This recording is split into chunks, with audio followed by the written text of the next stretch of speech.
এই যে ভাই দেখেন, এটা হচ্ছে কালবাউস। কালবাউস। কালবাউস অরিজিনাল কালবাউস। অরিজিনাল মাছ চেনার উপায় আছে। হ্যাঁ হ্যাঁ। এই দেখেন মোচ আছে, প্রতি মাছে। মোচ আছে? হ্যাঁ, প্রতিটা মাছে। ওরে বাবা, দেশ তো অঞ্চল তো। এই মাছগুলো দেখেন। বাহ। আচ্ছা, কি সাইজ এটা? এটা বিভিন্ন সাইজ আছে, ছোট বড় মাঝারি, যে যে সাইজ লাগে সবাই দেওয়া যাবে। সব দেওয়া যাবে? সব দেওয়া যাবে। এই যে আচ্ছা আচ্ছা, হ্যাঁ। কালীবাউসের একটু বৈশিষ্ট্য বলেন আমাকে। কালবাউস এটা খুবই খেতে সুস্বাদু, যারা চাষাবাস করবেন খুব লাভজনক মাছ। এটা বেশি খাবার লাগে না, তলে খাবার খায়। আচ্ছা, অতিরিক্ত খাবার লাগে না। আচ্ছা। কত মাসে বিক্রি করা যাবে? অনলি 6 মাসে। অনলি 6 মাসে অনলি। 6 মাসে কেমন ওজন হবে? 6 মাসে কেজি আপনার হবে। কেজি? কেজি এক একটা এক এক কেজি? এক এক কেজি। তখন দাম কেমন থাকে? তখন বাজারে আপনার 16,000 টাকা মন থাকে। 16,000 টাকা। 16,000।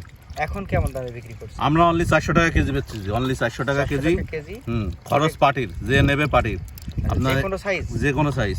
যে কোনো সাইজ? ছোট বড় মাঝারি। এই যে আচ্ছা, মাছগুলো দেখেন। আচ্ছা। কিছু থাকবে 300, মানে একটু বড় সাইজে?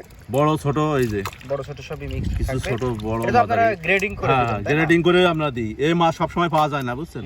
একটু দেখান আমাদেরকে, মাছ দেখান, মাছ দেখান। এই দেখেন মাছ দেখেন। দারুণ সুন্দর, দারুণ সুন্দর। দর্শক, এটা হচ্ছে কালীবাউস মাছ। পাবেন হচ্ছে আমাদের জাকির ভাইয়ের কাছে, জাকির ভাই। তাই তো? জি জি। জাকির ভাইয়ের সাথে যোগাযোগ করলে আপনারা এই মাছ সংগ্রহ করতে পারবেন চাষের জন্য। চাষের জন্য কালীবাউস মাছ। ওকে।